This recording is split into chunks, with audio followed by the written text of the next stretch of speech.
नमस्कार. मालिकेच्या आजच्या भागामध्ये आपण पाहणार आहोत की इकडे सूर्य आता भाग्याला घेऊन बाहेर आलेला असतो. ती रूममध्ये झोपलेली असते. मग तिला राजू आणि धनूच्या जवळ आणून तो झोपवत असतो.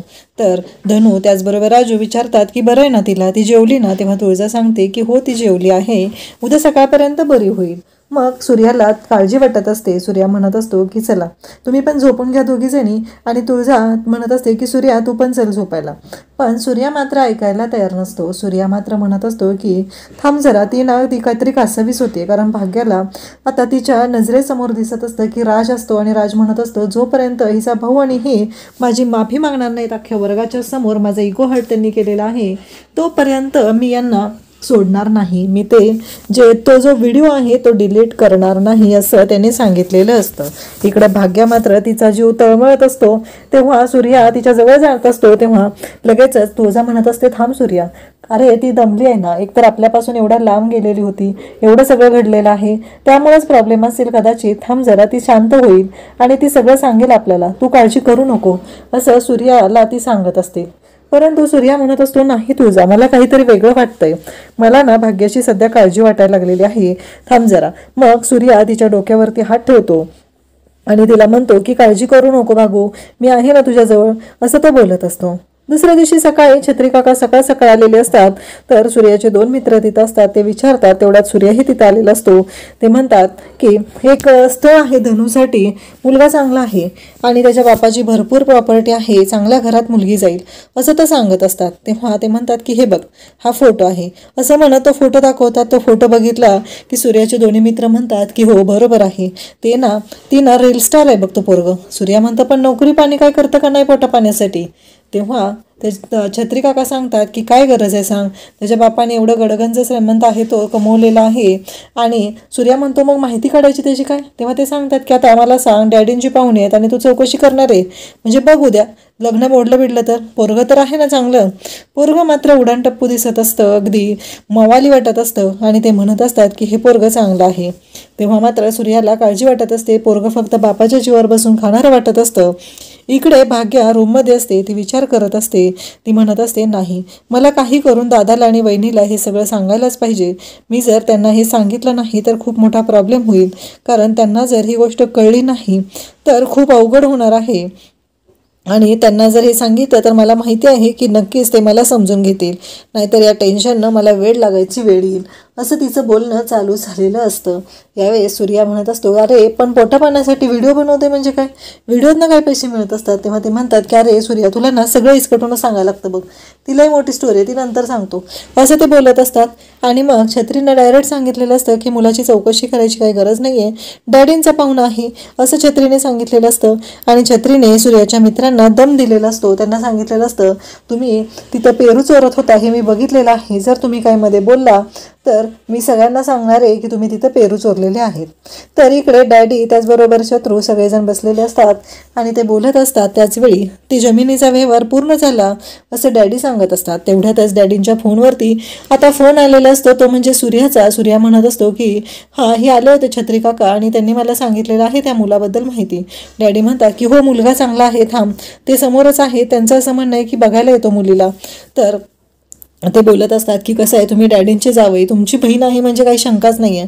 सूर्या सांगत असतो होय बघा, तुम्हाला मुलीकडून काय अपेक्षा आहेत, मुलगी कशी पाहिजे, कारण धनू अशी तब्येतीने जरा तंदुरुस्त असते हे सूर्याला पण माहिती असतं, म्हणून सूर्या तिच्याबद्दल त्यांना विचारत असतो. तेव्हा ते म्हणतात की हे बघा मुलगी आम्हाला छान अशी पाहिजे, सोजवळ अशी पाहिजे, कारण काही झालं तरी तिच्या नावाला कुठला कलंक लागायला नको. सूर्या म्हणतो हे बघा माझी आई गेलेली आहे हे सगळ्यांना माहिती आहे, पण माझ्या बहिणी अगदीच निर्मळ आहेत, त्यांच्या नावाला कोणताही कलंक नाही असं सूर्या स्पष्टपणे सांगतो. त्यानंतर सूर्या घरात सांगू लागतो. तेव्हा धनू मात्र शांतच असते.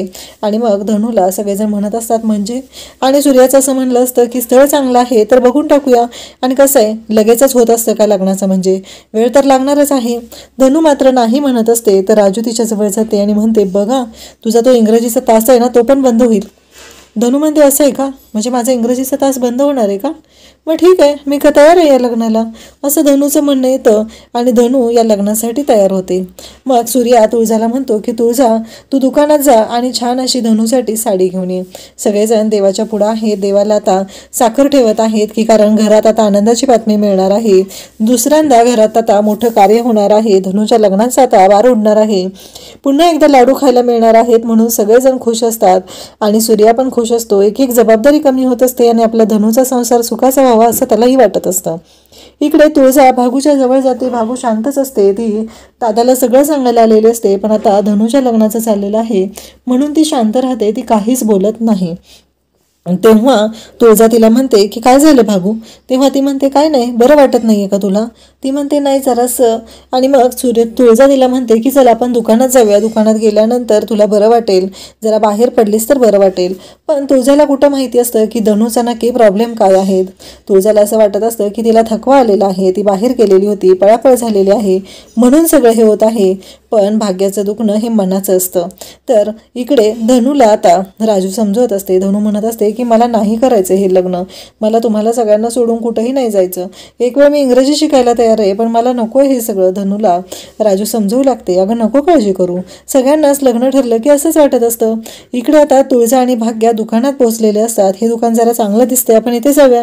मग त्या तिथे साडी बघत असतात. तुळजा बरोबर आहे का, कसं सूत आहे हे सगळं बघून एक साडी डिसाईड करते आणि ती साडी विकत घेते.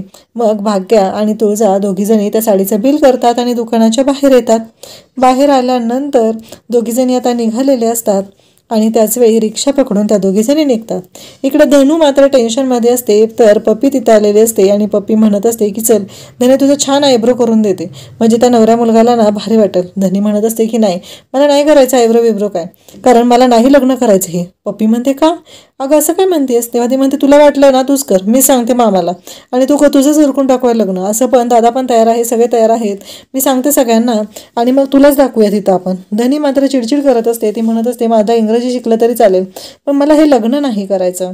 रिक्षातून येताना तुळजा भाग्याला विचारू लागते की काय झालं ग, मला एक सांग ना, त्या दिवशी कसं झालं कौतुक तुझं. भाग्याला ते आठवत असतं. त्या मॅडम म्हणालेल्या असतात बक्षीस तर मिळाले, काय बोर्डात आलेलं नाही आहेस तू. आणि इकडे भाग्या सांगत असते की छान, सगळ्यांनी कौतुक केलं. आणि मग तुळजा तिला विचारते काय होतंय. भाग्या म्हणते थोडं कसं तरी होतंय असं भाग्य सांगू लागते. अशाच अपडेटसाठी चॅनलला सबस्क्राईब करा. थँक्यू.